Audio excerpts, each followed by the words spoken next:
This is doing just a quick video here about my pre-release deck that I opened. I picked green because, as you can see, because it's Hero's Bane. It's Hero's Bane. I got green. So I have my cards here from Born of the Gods and Theros at the top. So I'll just go over these quickly. Orders Adorn, Battle-Wise Valor, Phoenix Leader, Oracle Sun Guide, 2 Voyaging Satyrs, Elite Skirmisher, and Mischief and Mayhem.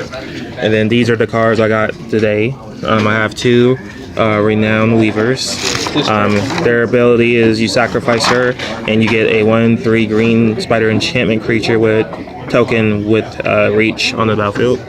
And then I have 2 golden. I actually pulled 2 golden hinds, but I'm only playing 1 because I have 2 voyaging satyrs. So I have 1 golden hind, 1 of the Titmost priest, and his heroic ability is whenever it's targeted, you get to return a creature, a card, convert mana cost 2 or less from the battlefield and from the graveyard to the battlefield.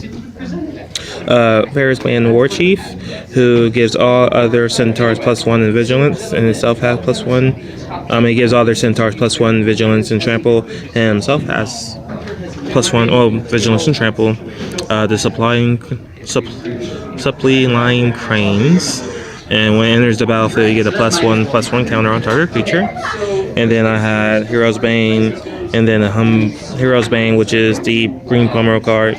When it pay 3 and a green to 3 and 2 green to have it come in the battlefield with 4 +1/+1 counters, and then whenever you pay 2 green and 2 green, you get X +1/+1 counters, where X equals to its power. And then I have Humbler Immortals. It has the Constellation ability. Whenever it enters the battlefield, whenever itself or another enchantment enters the battlefield under my control, all my creatures get trampled until end of turn.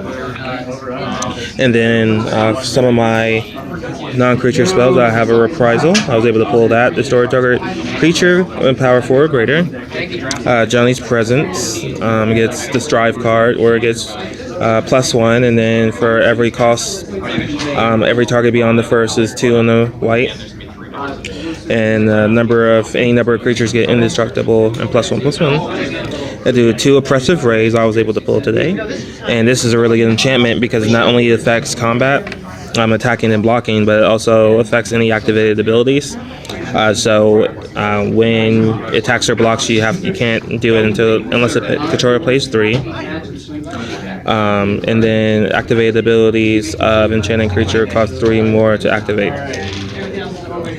And then I have Alderman of Nyx. When it's enchanted, if it's an enchanted creature, it gets double strike. Otherwise, prevent all combat damage. Well, all damage prevent from that creature. I have Swarmborn Giant, which is actually a pretty decent card on an empty board. What it is that if I ever get combat damage, it gets I actually sacrifice it, but its monstrosity is 2. It's 2 green and 4 colorless, and then once it's monstrous, it actually gains reach, so it's pretty good. And then Nessian Game Warden, which is actually a pretty awesome card in this deck, because I actually was running 9 forest. So when it enters the battlefield, I have X number of forests, and I get to look at the top cards of my library equal to X, and then I get to reveal a creature card from them and put the rest of the bottom of the library. And then I have a Ferris Band Thunderfoot, which is heroic ability when it gets +2/+2 counters when it's targeted.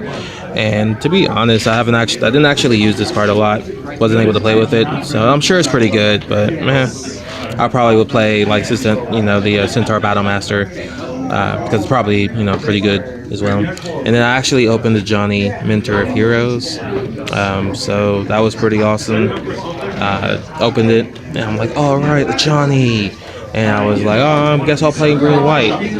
But my deck actually got me 4 and 2. I lost my 3rd and 4th rounds, and those players went actually to top 8. The 2 people I lost against.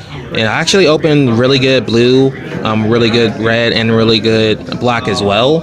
But as far as what I needed, I needed to ramp a little early, so I had the hinds and the satyrs, and then I needed to get into my big stuff because I actually have 5 drops I'm running, and then a 6 drop.